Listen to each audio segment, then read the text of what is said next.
Hello everyone and welcome to this guide video. I will show you step by step how to check in online in Air Europa.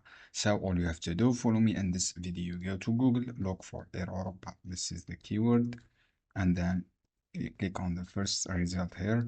You will see this page from here. This is the page. After her, all you have to do, look for check-in option. Scroll down, click on check-in. When you click on check-in, search by booking to manage your trip, choose the locate here details, and then choose your depart, write your depart, for example this one, this is for depart, and city, choose the city, for example Paris, or Paris, for example a city, and then click I have this option.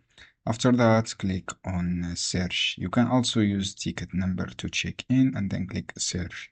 This is how you can do it. Is easy steps. All you have to do, go to Air Europa, click the first website here, and then choose the search for ticket number. Write your ticket number and then click check in.